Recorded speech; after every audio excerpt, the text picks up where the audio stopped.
Ever wanted to break out of your cubicle and into a business where you can call the shots? iFix is looking for passionate self-starters interested in a franchise opportunity in the booming electronics repair industry. At iFix, we help reconnect people to the devices that they rely on so that they can get back to what matters most. This is a big responsibility, and from the moment you join our family, our franchisees are provided with the resources and support to bring affordable and convenient electronics repair to your community. Did we mention that with amazing partners like Samsung and Google, iFix franchisees also have access to the highest quality parts and personalized training out there, as well as specialized tools? It's true. And it's also easy to visit ubreakifix.com/franchising and learn more about your big break at your very own iFix. Summer's here, and it's time to treat yourself at Torrid. Whether you're headed to a barbecue or back to work, Torrid has it all for summer and beyond. Shop our life-changing bras, sexy swimwear, bombshell jeans, and softest tees ever. All designed to fit your curves perfectly. So refresh your wardrobe from head to toe and save up to 50% off during our semi-annual sale. Happening now at your local Torrid store and online at torrid.com. Hello and welcome to the World Wanderers podcast, a proud part of the Wander Barn Podcast Network. I'm Ryan. I'm Amanda. And we're your hosts. We're a traveling couple and digital nomads taking you on our adventures as we explore locations, destinations, and careers. Enjoy the show. Hello, everyone, and welcome back to another episode of the World Wanderers podcast. We're really excited to have you here with us today. And today we are joined by Jessica and Will from World Towning. And along with their two teens, Avalon and Largo, they travel around the world, and they left the American rat race in 2014 on a mission to adopt a more authentic lifestyle by traveling full time. Since then, they've been educating their kids globally, bonding deeper as a family, and making memories, all while focusing on the humanitarian side of travel and embracing the locals they meet along the way. Now, over the last year, things have obviously been a little bit interesting. And so on this episode of the show, we talk about their travel adventures, what inspired them to start traveling around the world in 2014, and then what they've been doing over the last year. And we get to talk about some pretty cool stuff with them, including purchasing a sailboat, which is pretty awesome. So when we talked to them, they were actually learning to sail in the Mediterranean with the goal of circumnavigating this incredible planet that we get to live on. So you're going to hear about all of the amazing travel adventures they've been on over the last 6-7 years, as well as what they've been doing over the last wild year, as well as their plans for living on a sailboat and learning to sail. So this is a really fun, inspiring episode. We hope you really enjoy it. And without further ado, here is Jessica and Will from World Towning. Jessica and Will, welcome to the podcast today. We're really excited to have you here with us. It's so great to be here. Oh, sorry. We're both so excited to be here. We spoke at the same time. Sorry. No, that's okay. I love the excitement. And where are you guys joining us from? We are in our new home, which is a 38-foot catamaran, and we're sitting in the south of France in a rather crisp sunset here in near Montpellier, France. Okay, that sounds pretty amazing, and I think we want to hear all about that story, but maybe we'll get there because I know this is a recent part of your story, and you guys are just total badasses. Reading through everything that you've done over the last couple of years was just really inspiring, and I think a good place to start is to back up. Can you tell us a little bit about where you were at before you started traveling as a family and what kind of inspired you guys to start this travel lifestyle? First of all, thanks for calling us badasses. We love that. Our kids don't call us that. They just call us bad. Right? They're like, Dad, you're 50 now. You're just not badass. You're not cool. Okay, so where were we before this kind of travel journey all started? We were living in Boston, Massachusetts. A typical American lifestyle. Will had a corporate job. I had a graphic design business. I worked from home. We were in the rat race, overextended financially, emotionally, every bit of it, time-wise as well. We did love our life, though, believe it or not. We were not one of those people that left the United States because we were miserable. We liked our work, we liked our kids' school, we liked our community, but we wanted something more. And we always say, Will and I were not one of those, made the decision, sold everything. 6 months later, we were on the road traveling. This dream to live as full-time travelers, as a lifestyle, started kind of, the seed was planted when I was pregnant with our youngest, who just turned 13 last month. And it took us 7 years to get on the road. We tried to go through expat packages first because, of course, we wanted to go the safe route. It was scary for us kind of going to live in another country, and how would we support ourselves and all that kind of stuff. And one thing fell through, another thing fell through. And by the time we realized it, we were 7 years into, or 6 years at that point, into this adventure of wanting to travel as a lifestyle choice, and we still hadn't obtained it. And that's when Will and I made the decision that if it wasn't going to happen through a company, we were going to have to kind of take the plunge and do it on our own. And so we did a summer in Paris, kind of. At the time, it was kind of a compromise of, we're not going to be able to travel full time. Let's go take a summer in Paris. And I guess this is how our travel lifestyle will have to be, that we go from time to time for a month or two here and there. And that summer there were a lot of horrific things that happened, and then some amazing things as well. And what happened was, we came out of that summer realizing that we could live on a lot less, financially as well as space-wise, and that our family could really thrive in an environment like that, living outside of what had been our suburban bubble. And at that point, when we came back to the United States, we made the decision that we were going to go and kind of try out this travel lifestyle 12 months later.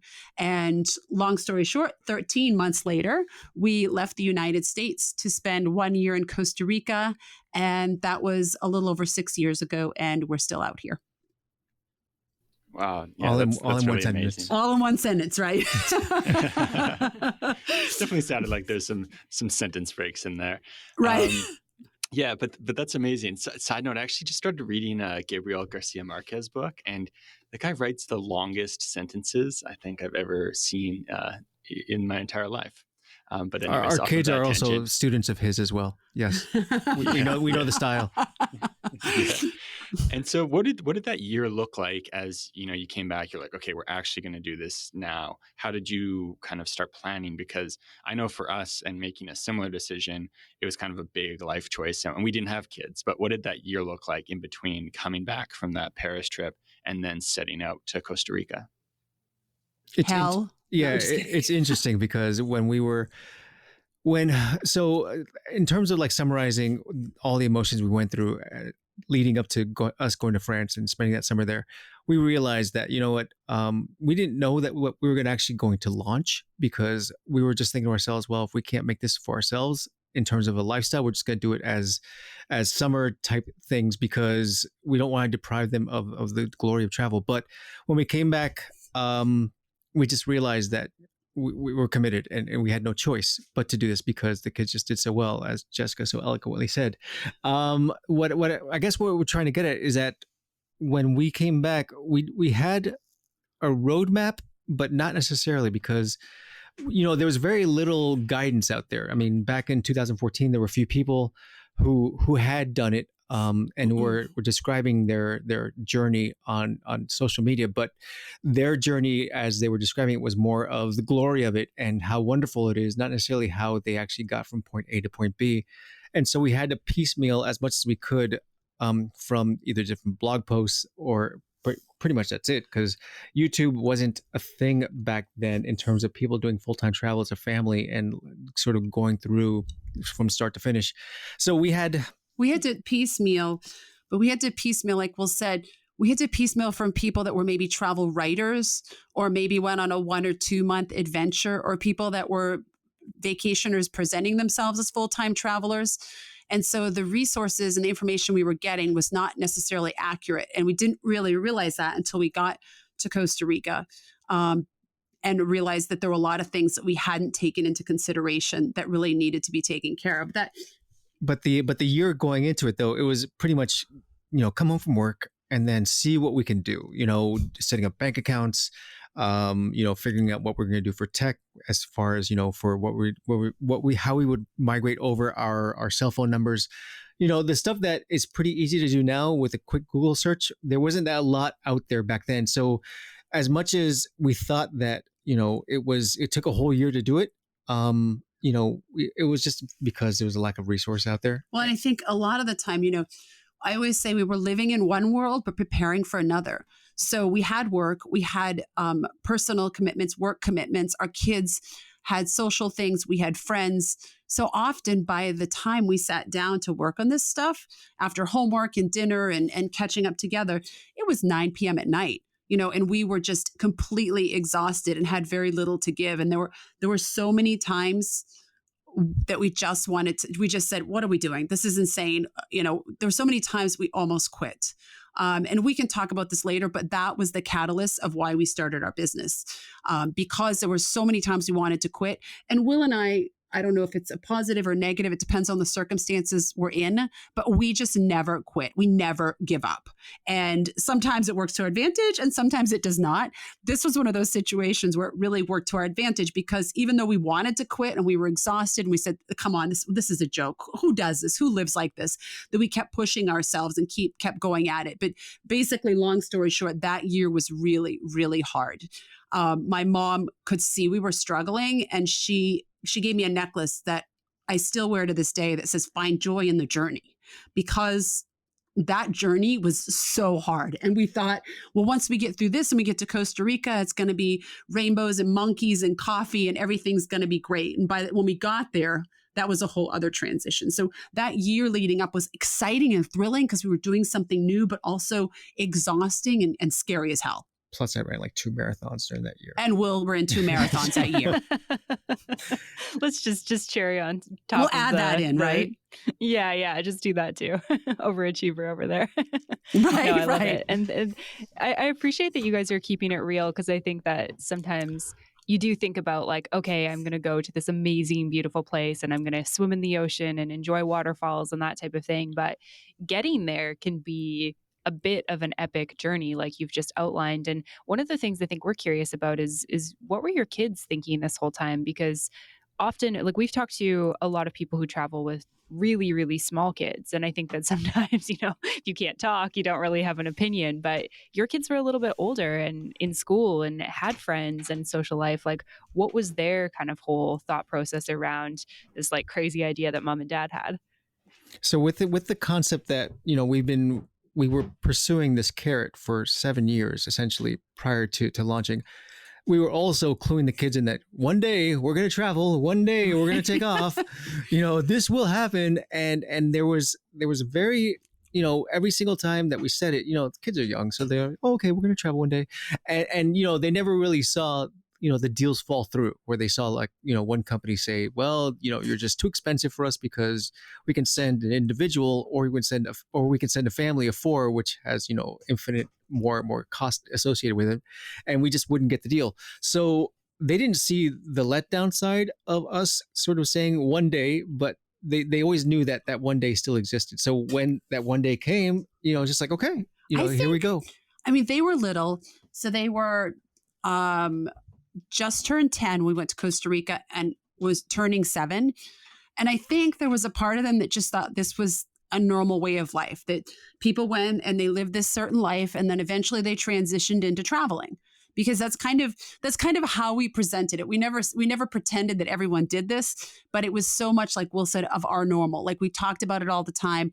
They were educated with a global mindset since they were in preschool at age 3. They went to different language schools. They went to public school. They went to an international school. So they had a lot of diversity and kind of the best we could get from a global education while still living in one spot.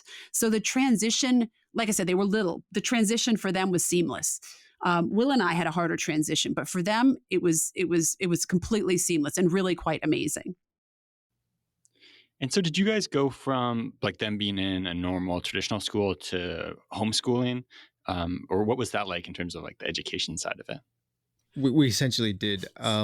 So when we were thinking about going, we knew that we had to homeschool at least our eldest, because she was requesting it. Right. And we were embracing it quite a bit because we saw what the group dynamic was turning into back in Boston in terms of, group think and sometimes bullying and so forth and so on. And we were just like, maybe it's time for her to sort of develop on her own accord and maybe make her own judgments of what she wants to be. But she asked for it. And this is the funny part. She started talking about it. And I was like, no way in hell. Not because I thought there was anything wrong with homeschooling, but to me, that seemed like something that Will and I were absolutely not qualified for. Will went to an all boys parochial school, and I grew up in a small town in Maine. And I just couldn't fathom that we would, even though, we're educated people and we're lifelong learners and we love learning, it seemed like something that was so out of touch that we could never possibly do it. She wanted it. Will was 110% in, and they just kind of had to convince me. And so once I started, like with anything in life, right? Once you get a little bit educated in it, you realize, okay, this is possible. This is obtainable. If someone else can do it, I can clearly do it. And so once I started the learning process of how to do this, I absolutely fell in love with it. And she thrived. Now, the youngest would have wanted to, we didn't give the youngest an option to be homeschooled because our thing in our family is we're really into languages and language learning. And so the kids at this point in life are fluent in 3 languages. In order to get them to that point, we needed to start, we felt it was necessary to start young. You don't have to, but that was kind of part of our philosophy. So we required them to be in a language school until they were age 10. And so he was only 7. So we put him in a Spanish. They already spoke French. So we put him in a Spanish and French school in Costa Rica and Ecuador. And when we moved to France, and then she was homeschooled for the first 2 years. And then she requested, hey, I think I want to try out middle school. I want to try out having a locker and changing classes and all that kind of stuff. And secretly, Will and I are like, oh no, we don't want her to go.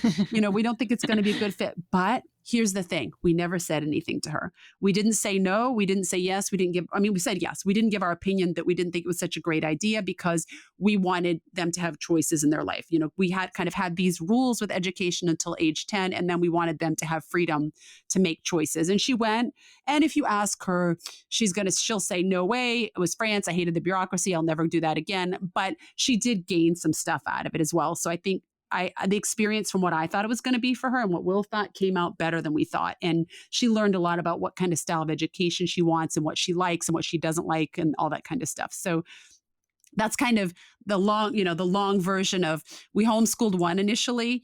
And that was, like I said, a huge, huge learning curve, but we got there. And then over the years, we've just kind of been refining it as time goes on. Yeah. I love hearing that and just kind of looking at like your 2 kids being different and giving them some like authority and some decision into their own education, I think is really awesome. And also having them be fluent in 3 languages, by the time they're teenagers is also pretty cool. So I think that that's definitely stuff that if they're not thanking you now later in life, I'm sure they'll be grateful for it. And one of the things that I'm curious about is you guys mentioned, that year before and then heading down to Costa Rica and that being a transition. What did it look like for your family to transition from like, okay, we've been doing this prep for so long for this trip and now we're actually on this trip? I think there's only so much you can prepare for before you launch. And I think that's the big takeaway is that, you can get everything taken care of from technology to bank accounts to medical how I'm insurance, going to handle my mail, visa. Yeah. But the emotional side of when you're actually, starting on day one, it sometimes will take you for a tumble if you're not prepared for it.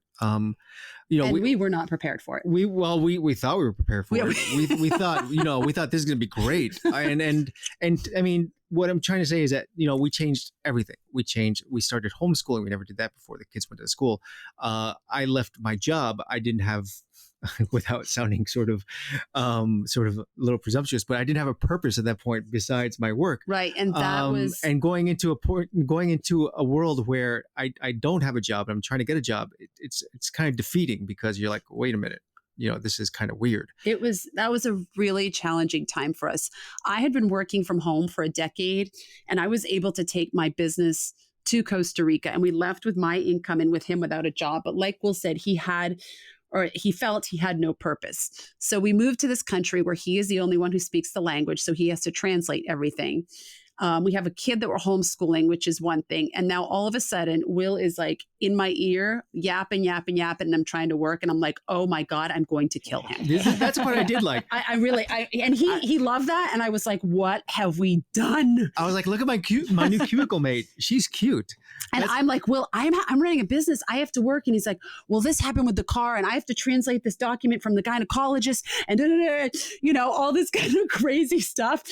And it was every time we changed the style of travel, there was a transition. And right now we're in our third transition. And to be completely transparent, it is no different than the other two. We think we're going to get better at this. It's going to be easier, but there is a tremendous transition. The only thing that hasn't been difficult in the two transitions after that were that we were already homeschooling. And Will and I were really notorious for kind of biting off more than we can chew.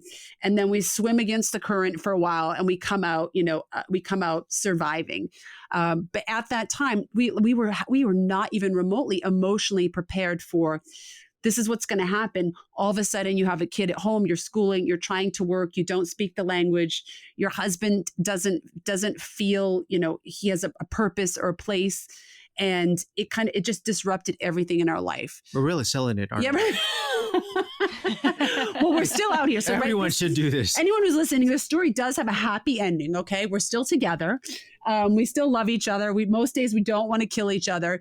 And the interesting thing is that at this point in our life, we do let the kids see us sweat and see where our difficulties are and how we resolve things because they're older. At that point, we did not think that was something that a young kid should be dealing with. So we kind of kept our struggles to ourselves. And I think it really benefited us because the kids had such a great attitude about the experience and were not jaded or not saying, well, this isn't like the US or, oh, this happened with the computer or this happened with the car and blah, blah, blah, blah. They had such a great attitude and were very positive. And we sheltered them from that. And it took us a good 5 to 7 months to really find our way. I mean, each day was a step closer, but it took that time.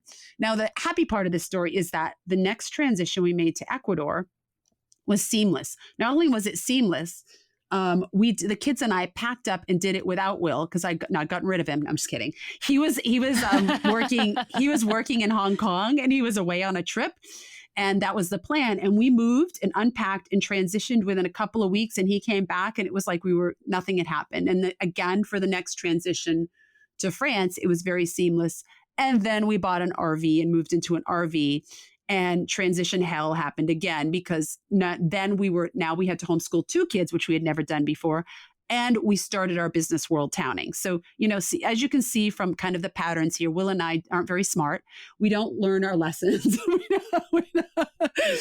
And now we've bought a boat in COVID times where, obviously we have a travel run business. So, it's got, and I'm kind of jumping ahead, but that's just to kind of give kind of the overview of the picture of the transitions and how we've handled them and we've survived. So the happy ending is that we survived and we've grown closer as a couple and as a family. And there's been a lot of kind of conflict and resolution and problem solving along the way between us individually and as a family. We're writing a book as we speak, and we're going to sort of share nice. all that. No, we're kidding. No. He's kidding about the book. We keep getting requests for that. And I'm like, I just need to learn how to sail this boat. I can't even think about a book right now.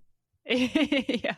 Well, I feel like a book would be pretty cool. But yeah, no, I appreciate that you guys are honest about your journey and how it's been, because I feel like especially in the travel world, there's a lot of like very beautiful Instagram photos of people in places. And a lot of people don't talk about, what things are actually like. And it gives this kind of idea that travel is always really glamorous and that travel is always really peaceful and pleasant. And a lot of times travel is very sweaty and very stinky and things are late and, buses don't come. And there can be like a lot of stress and chaos, which is, I think, part of the reason like we like travel. We like those experiences and that type of thing because they're different from the things that we get at home. But I like the idea of, keeping it raw and real and authentic. And then I think also I think we can really relate to the you get settled into one sort of way of doing things on the road and then you change everything up and you kind of have to get into your routine again. And,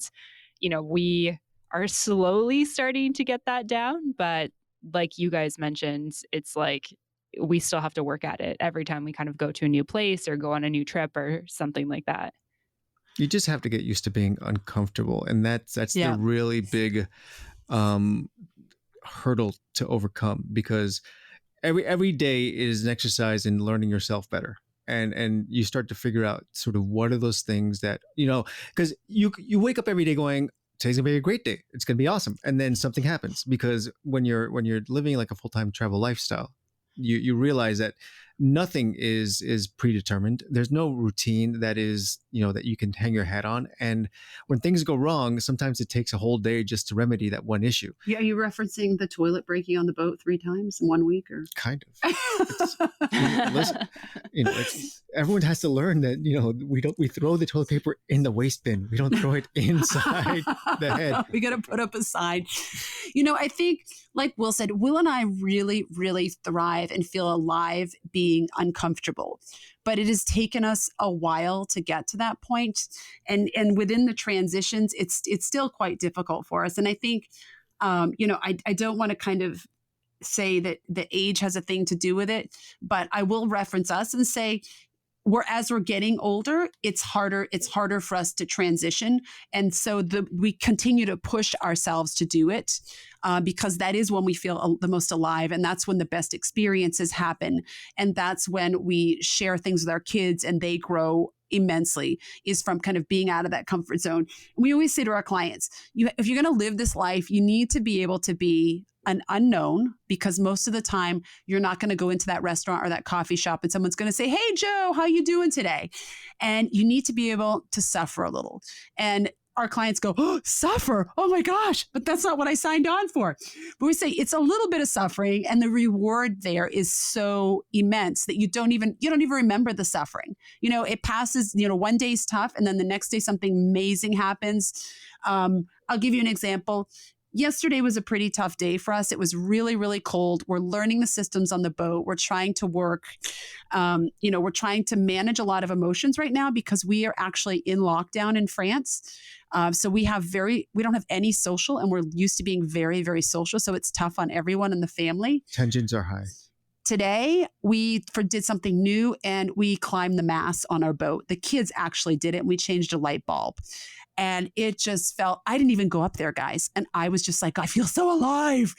Just watching our kids kind of tackle this and go up there fearlessly. And then they used a screwdriver and unscrewed some things and replaced the light and came down. And they were alive. And Will and I were alive. And we're like, okay, what happened yesterday that we were so upset about? Like you just, you move past these things and through them because the reward is it's so amazing what you get from travel. And you guys know this. Like I'm not telling you anything you don't know. So that's a key Instagram moment right there. Right? That's exactly what we want to share. We're not going to share yesterday. No, that's not good. No, but going back to your comment though about sort of being able to share the realities. This is why, myself personally, I love the podcast format, because a podcast format, you can dig deep into a topic and really sort of, every moment has a silver lining, but it's hard to sort of get into the nitty gritty and then sort of show how that silver lining materializes on 240 characters or whatever the case may be. The podcast, I love this because we can really get into this and sort of share how maybe deep you can get and dark sometimes, and then sort of how amazing this outcome becomes and that it's worth the journey, and so forth. And I think too, if we're you said we're very honest about things, I think we're not doing anyone any good presenting this as, we're at the Four Seasons and look how fabulous and look at this great Instagram shot of us. we're not helping anyone. And we love travel and we believe it is obtainable for everyone, not just the rich. So we have to present kind of the good, the bad, and the ugly. Now, we've had clients that have transitioned seamlessly and they're like, it was fine. What are you talking about? And then we've had clients that have transitioned and it's been so horrible. Within 6 months, they're back in their home country. And guess what? They end up coming back out again because they realize, okay, that was just the transition. I can do this. I'm stronger now. So as someone in the travel sphere, through our business, through YouTubing, through Instagram, traveling with a family, it's really, really important for us to be honest and share kind of the good, the bad, and the ugly, because we want to help more people come out here and do this. And if we're only presenting the good, someone's going to come back one day and go, this happened. And we're going to be like, well, yeah, I guess sometimes it's bad, So it's really, really important for us to be honest with people. Yeah, 100%. And so, Jessica, you had mentioned some of those like phases and transitions that you've taken from Costa Rica to Ecuador to France to RVing and now to sailing. Have those been things that were kind of like when you first set out were like on your mind or maybe like on your bucket list of like, hey, I want to do this after? How have you guys kind of gone about like knowing when you want to make those transitions, and what was kind of your mindset at the start about what was after Costa Rica? We kind of right. Well, I've always had kind of a 2 or 3 year ahead game plan, but we've always allowed room for flexibility. And this is a really interesting question and one I'm glad you asked, because we've kind of had this plan, but COVID kind of threw a wrench in that. And so we had to be flexible. So when we started out, we knew we wanted to kind of slow travel and live in a country for a couple years at a time. But in the back of our head, we knew we wanted to RV to some extent because our kids had always begged to do that. And when we left the United States, we said, if we can figure out the financial aspect of having, make sure we're able to financially sustain this and we have money for an RV, we will do it. So we kind of knew that we were going to slow travel for a couple of years, that we were going to RV, but we didn't really know kind of where we were going to RV and how long we were going to RV for. Or what we were going to see. And so right. When we actually got into, it's funny because the plan for the RV was always just let's just let this sort of do a passing of the time thing for a year and then we'll sell it and move on, because we had our hearts set on Asia. But when we actually got in there, we had first of all, we bought the first RV we got in Europe. First of all, buying an RV in Europe is a challenge in itself, especially for non-European. But the first one we got was a Lemon. It was a complete yeah. The guy who we took it to get service the day after we got it, he said, "You paid what for this?" And so we realized at that point that, okay, maybe this wasn't the wisest move from day one. Luckily, we got our money back from the original one, and then we're able to buy something that was a little more robust. It still is tiny. The RVs in Europe are 20 feet, if not, a tiny bit bigger. Ours was 21 feet. So our family of four crammed into something that we knew that would sort of treat us well in terms of not breaking down. But because we paid more, we realized we had to up the ante in terms of what we wanted to do with the RV. And how long we wanted to be out, because Will, being a former accountant, he said, if we're going to pay a little bit more for a nicer rig, then we're going to have to stay out here longer to make it worth it. So the plan was kind of Europe for a year in an RV, but we were flexible enough to say, okay, now this all happened. Now it's Europe in an RV for 2.5 years. And we're going to set a goal of visiting every country in Europe. So that was kind of that was our we were flexible within our kind of our idea. And then the plan after that was to do Asia. But when we said Asia after the RV, we didn't really know in what capacity, but during our time in the RV, we were able to kind of refine that. Our kids were getting older and we said, why don't we do a year in Asia and let everyone pick their 3 countries that they want to go to? We'll spend 1 month in each country. And so that was the plan. And that's kind of where we were headed. We were there when COVID happened. And we can probably talk about that a little bit later on. I just want to make sure I kind of get this question because I think it was a really great question. The sailboat was always in our plan as kind of the end game. So after we were satisfied enough because we'll never be completely satisfied with land travel. We wanted to start traveling by sea. And we realized that once we got on the boat, we would probably be doing less land travel unless we kind of docked in a marina and went and kind of did some land travel for a month, because we didn't want to pull it out for 6 months or a year at a time and have that kind of that storage expense on it. So there's always kind of been this plan, but we've been flexible within it because the boat was really not supposed to happen for another year or two. And that got accelerated because of COVID. Right. So, Our plan was to be, once we got into Asia, we arrived in Japan at the end of February. Well, welcome COVID at the end of February. And next thing you know, our 12-month excursion going to 12 countries turned into 5 months in one country only. And we had to sort of go back to France, which is where we had a lot of the stuff we left behind in terms of like duffel bags and so forth and so on, to go ahead and figure out what the next move was going to be. And once we got back to France, we had thoughts in our head as to what we wanted to do. The first thought, the prevailing thought, was that let's go ahead and do a home remodel. Let's go find like a barn house in the middle of Normandy and in the countryside. And the plan was not to stop full-time traveling, but from everything we had read, we knew COVID was going to be here for some extended period of time. And after 6 years of full-time travel, we realized that we had a family discussion about this, and our daughter's the one who said, we need a project. We would not do well kind of just sitting locked down in an apartment without something else going on. We weren't going to be able to run our business. We weren't going to be able to travel. So that's kind of how the project evolved. So we had to be very flexible, right? We got in our head, we're going to be in Asia seeing 12 countries. Now, all of a sudden we're there for 5 months, and now we have to come up with a new plan. And long story short, we had plans to come back here and look at houses. We had appointments set up. And as soon as we landed back in France, we started looking at houses, and this sailboat came across our Facebook feed.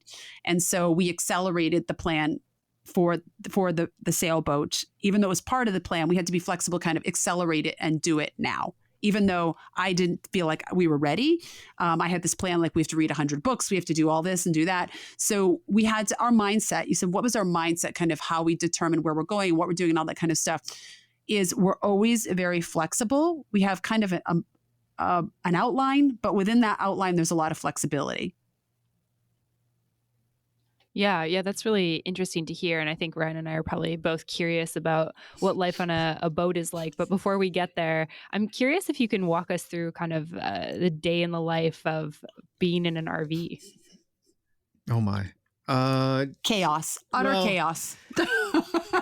Yeah, I feel like it's like a small space for a family of four. Did you guys feel that, or was it good? Yeah, that was part of the transition. But that's part of the charm as well. Yeah, I'm glad you said that, and I think you should handle this one because I think that's perfect. Because I mean, right now, sort of fast forward to where we are now, we're in a catamaran, and each kid has their own cabin, and Jessica and I have a cabin, and it's the way that things are predicted to be, ought to be. And when we actually look back, and we have this question every now and then within the table, as we have dinner, it's like, what do you like more? Did you like more sort of our life when we were at one place for a year, or the RV, or here on the boat?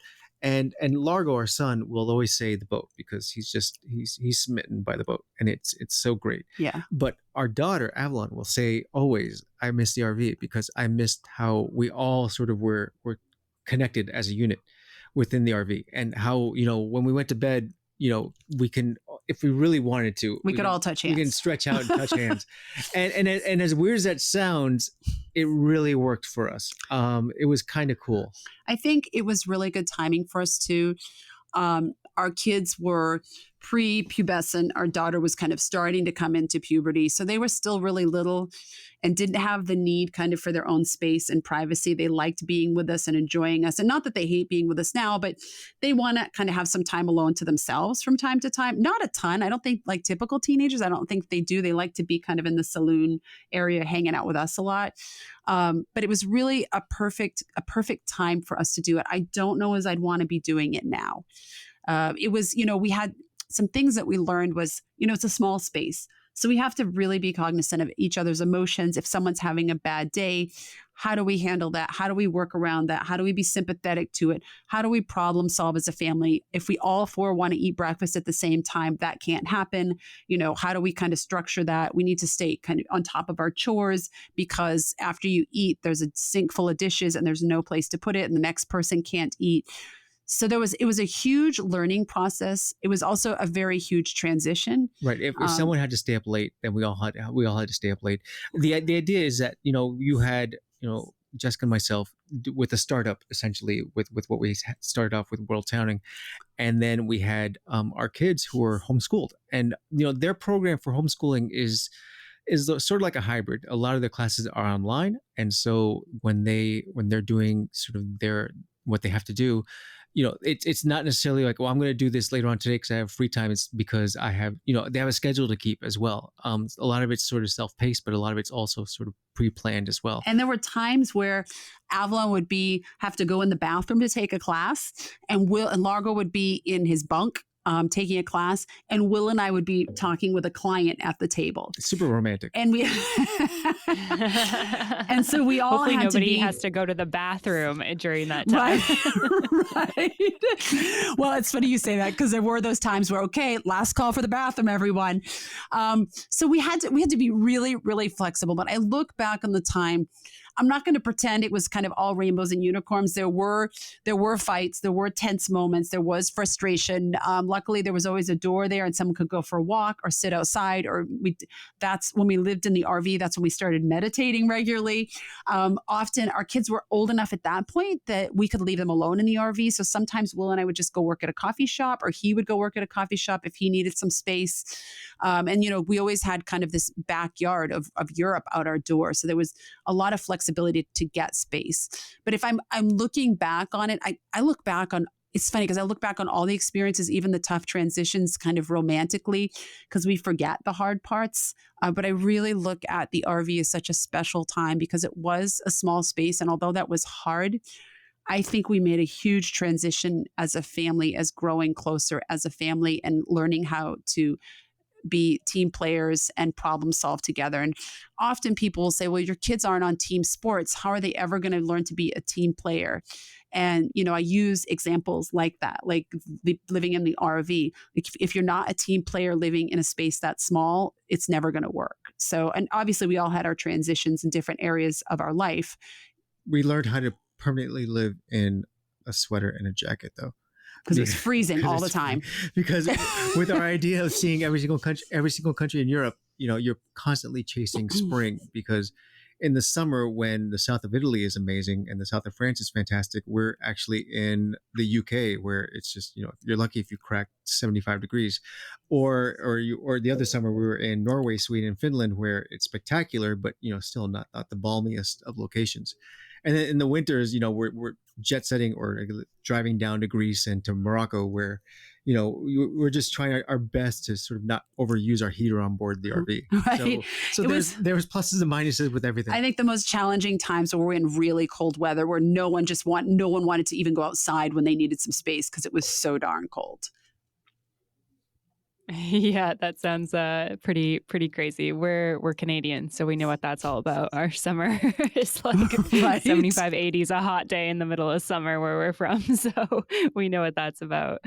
And so I'm curious, fast forwarding a little bit, you said that you guys arrived in Japan. You had this plan for, 12 countries and 12 months in Asia. And then you guys got kind of stuck in Japan for 5 months, you said? Is that kind of how that happened when Correct. the pandemic hit? Okay. Yeah. And what was it like being in Japan at that point? We use the word stuck, but in a positive, I haven't found a better word, because that's kind of the word that goes with COVID, right? If you get stranded someplace, but we could have left, but we chose to stay there because the alternatives of places to go were very limited. We didn't want to go back to the United States. This and for the only reason was that because we'd been traveling for 6 years, and that wasn't part of the plan to go back. So we wanted to continue traveling. And I consider us very lucky that Japan happened to be the country we're in when COVID got really bad, and they allowed us to extend our visas. The country is very hygienic to begin with. And it's not a culture that does a lot of, they don't touch at all when they greet people. So the COVID numbers were very low, and we were able to moderately have somewhat of a normal life still. We did social distance. We stopped going to restaurants and kind of stuff like that. But we lived in a place where we had a huge mountain behind us so we could hike. And we were part of a co-working space. So we went to an office space every day, but it was just the two of us and our roommate that went there because they closed it down to everyone else. So we were able to go to the grocery store, and the people there in Japan are very kind, and we love the food. So it was really not a bad place to be at all. And we probably would have stayed longer if we could have extended our visa, but we were bumping up against the point where we couldn't extend our visa anymore. And at that point, we had to kind of figure out where we're going to go. But it was our daughter's favorite country. She had been once before, and our son was intrigued by everything she had said about it. So when we were making our Asia plan, they said, can we both pick Japan for 3 of our months? So we're 6 months in Japan. And Will and I were like, no, that's not the plan. We want to see more of Asia. We want you to have, a diverse experiences. So both of them were ecstatic about being there as long as we were eating sushi almost every single day. And it really worked out for us. Like, I have such good memories.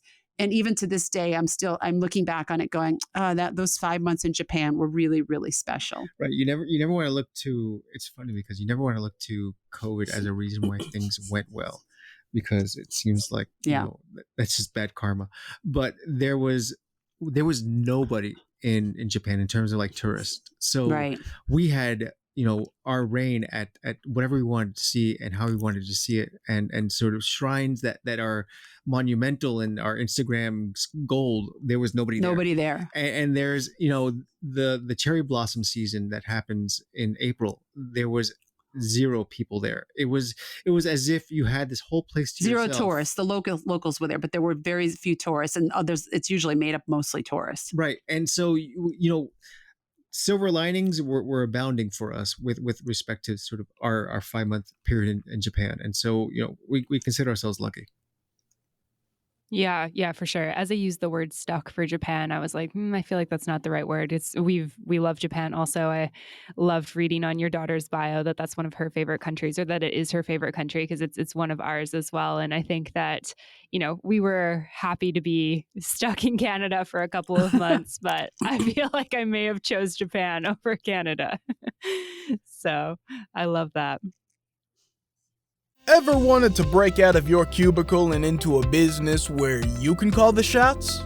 You Break Guy Fix is looking for passionate self-starters interested in a franchise opportunity in the booming electronics repair industry. At You Break Guy Fix, we help reconnect people to the devices that they rely on so that they can get back to what matters most. This is a big responsibility. And from the moment you join our family, our franchisees are provided with the resources and support to bring affordable and convenient electronics repair to your community. Did we mention that with amazing partners like Samsung and Google, You Break I Fix franchisees also have access to the highest quality parts and personalized training out there, as well as specialized tools? It's true. And it's also easy to visit youbreakifix.com/franchising and learn more about your big break at your very own You Break iFix. Pretzels. Look. What, Chips? Look. Who's the new guy? Fanta. I think he's looking at me. Pretzels, you got it twisted. He's looking at me. Stop being salty, Chips. We both got a chance. Shh, he's coming over. Ladies. Hi. And hello to you. Back at you, handsome. Fanta picked beef jerky? Girl, we're gonna be here a while. Fanta, the perfect partner to snacking. Fanta, it's a thing. Yeah, and so we wanted to ask as well about now, like the plans that you're on the boat. Obviously, it seems like everywhere in the world there's a lot in flux, but what are you guys hoping the next year looks like as you get into sailing and boat life? Well, first, we'd like to just get off the dock because we're in lockdown here. So we had our sailing lesson. We bought the boat in August, and now we're into December. And in October, we had sailing lessons scheduled, and we're not allowed to go off the dock and be covered by our insurance until we have a day skipper certification. So our instructor could come the end of August, and 48 hours before he was supposed to come, he called and canceled because we were going into lockdown in France. So right now we're still sitting on the dock. So I guess what are our plans? The first thing would be to get off the dock. And we have good news. Our lessons, because France has done really well with controlling COVID, and everyone's kind of following the government's advice, they're lessening the restrictions. And so we're going to start our sailing lessons at the beginning of January.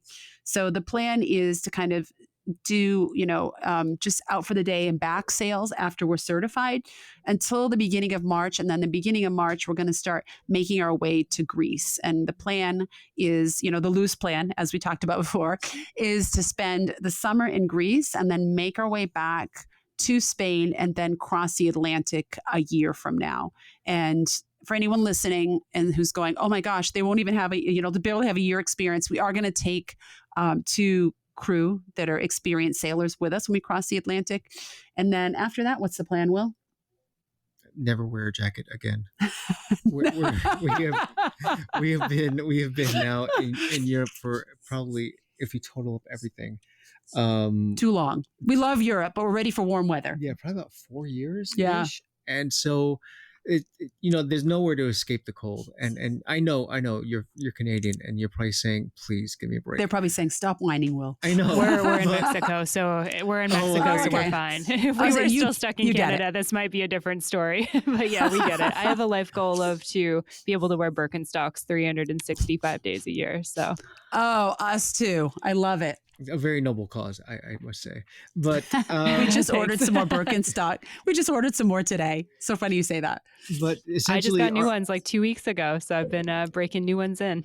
I love it. So nice. But essentially, our goal is to eventually circumnavigate. So, assuming all goes well and we have the ability to cross next November, we will be in the Caribbean for quite some time. I think probably until April of that year, and then do another crossing. And then go across the Panama Canal. I mean, this is all a fluid plan like anything else, because we do have a business in which we do have group trips, and we're planning on having them, commence again in 2021. And so, if things sort of align perfectly, we'll be able to sort of circumnavigate while we sort of go on and off for 2 weeks at a time while we do these group trips. Yeah, amazing. I mean, I hope that you guys are able to do all of that, and very exciting that you'll be able to start your lessons again soon. Because I would imagine then, so you guys bought the boat and you haven't really even been able to do much actual sailing with it so far. No, it's interesting because we've done none. We when we got on board, we had this whole plan in place. Rush to the finish line is what we called it. It really was, because we have. We document our life, we put onto YouTube, and we knew that, okay, so if we're doing a transition to now being a liveaboard family, people are going to want to see a liveaboard family actually sailing. Yeah, that's the goal. And so, with this COVID pause version 2 that's occurring, we're having to go ahead and I guess maybe to our benefit, we're having to learn the boat better, but right. But it's causing our ability to document our life as a sailing family just a little bit more challenging.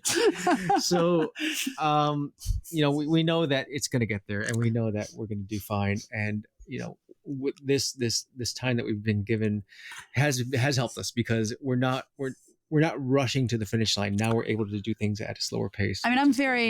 I mean, we suspected this was coming again, at least in Europe. So our goal was to either get a house, or when the boat came across our radar, get the boat and get the lessons in, and kind of be able, if we were in lockdown, to just go out on day sails and come back.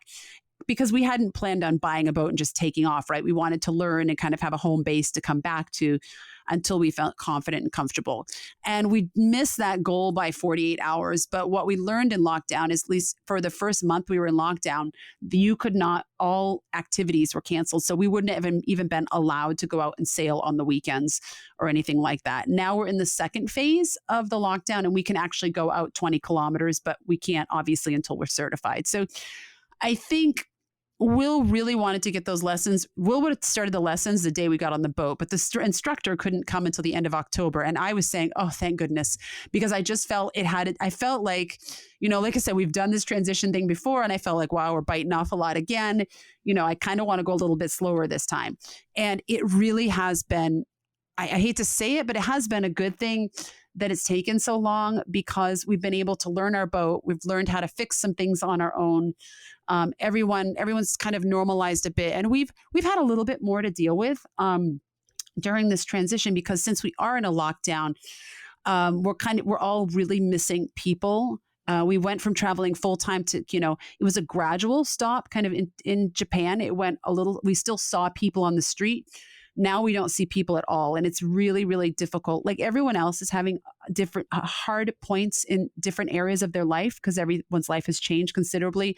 And for us, there's kind of this myth that traveling kids and traveling families don't socialize, and they're very isolated. And that's not accurate at all. And it's definitely not the case for us. So we're used to being around people all the time. And we've kind of had to really look at those emotions and kind of find other ways to satisfy those needs. And that's been a bit of a struggle for us. So given that we have this time on the boat to kind of work through that, it's been really, really amazing, I think. And we've learned a lot, even at this point in all these years traveling, we've learned a lot individually, as a couple, and as a family, because we've never been ever in our life without people around, so we're learning how this impacts us, and how, frankly, we don't ever want this again, but how to kind of work with it within the constraints of right now, And we're getting very good at driving our dinghy around the marina when there's no one around. Right. That's our big adventure, is getting in the dinghy and like going to pick up packages. We're like, who wants to go in the dinghy? It's like almost everyone's like jumping over each other trying to get out the door. I'll go in the dinghy. It's like riding go-karts as a kid. Right. Like, let's go. No, I love it. You take any adventure you can get during this crazy wild time that has been 2020. And you guys have mentioned a couple times that you have a business called World Towning. I'm curious if you can tell us a little bit about that and everything that you guys do there. So World Towning is what I call our passion business. Before we were World Towning, Will was an accountant and I was a graphic designer. And we did that work for the first 3 years of our travel life. And then we had this crazy idea that we wanted to do something that would help get more people out here traveling, and something that we were really, really passionate about. So we developed World Towning, and initially it was a coaching, just coaching, where we would coach people or consult with them on all the logistics of full-time travel. And if you remember, when we said that first year was really hard, our idea was, when we started it, to streamline that process so people didn't have to read through all the stuff on the internet. Some of it's not really accurate. Some of it is not from full-time travelers that are just giving really bad information and advice. I mean, there's some good stuff too, but who has all this time when they're living one world and preparing for another to kind of sift through it all? So we started out doing that, and we still do that.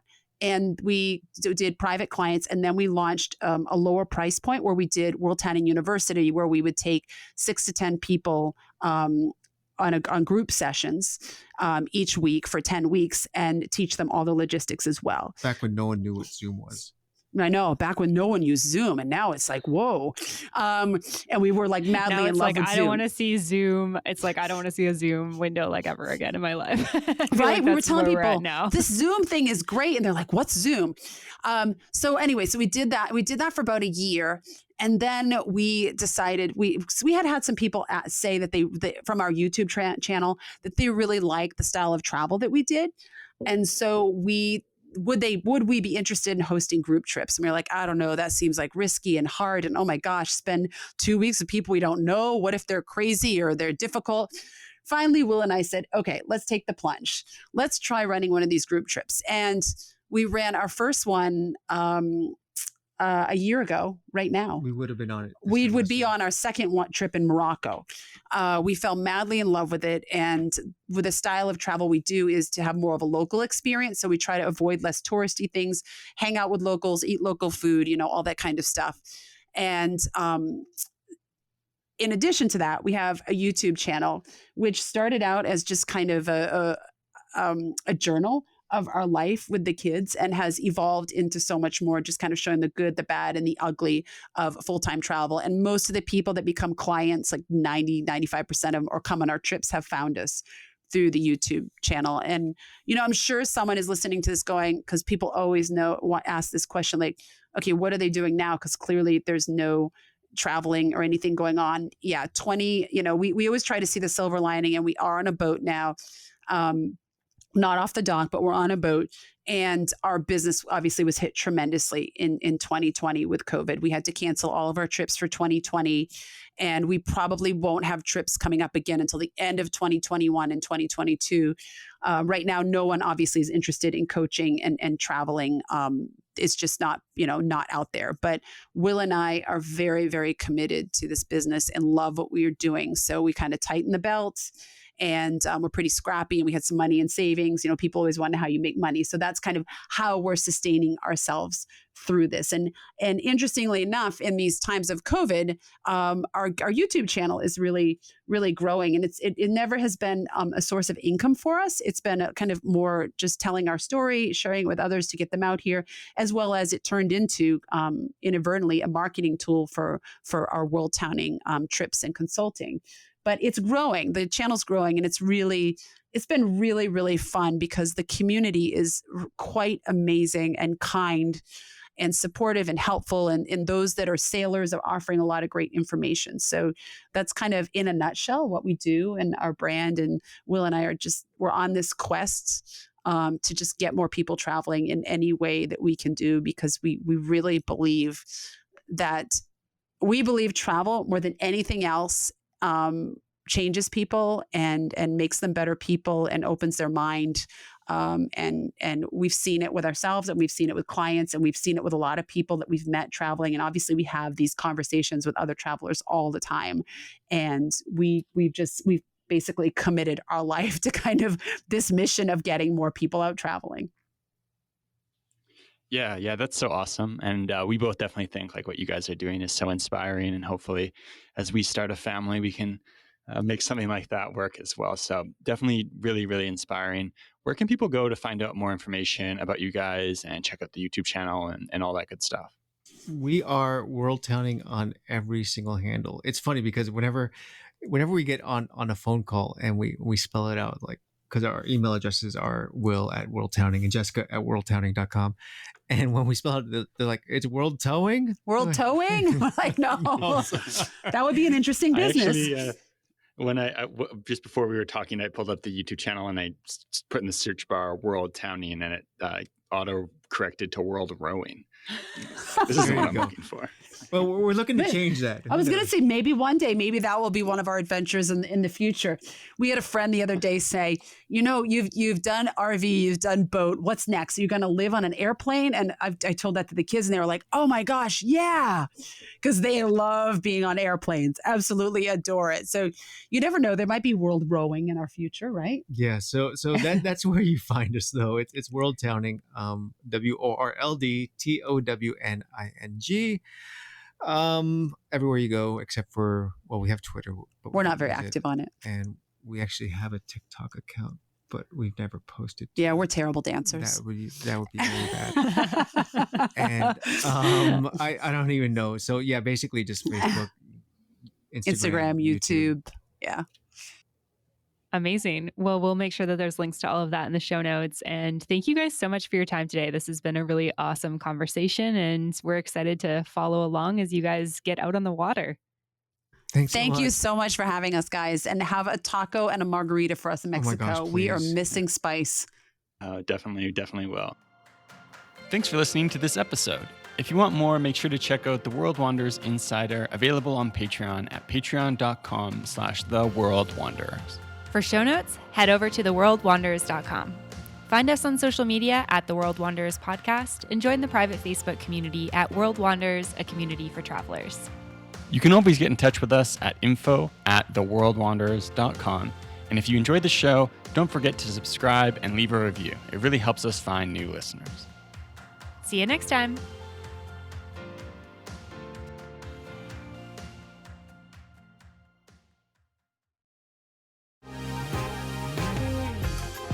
Been thinking about McDonald's all day. Can't get it off my mind. I can already taste it. Ooh, got my mind on my mouth and my mouth ready for some Mickey D's deal.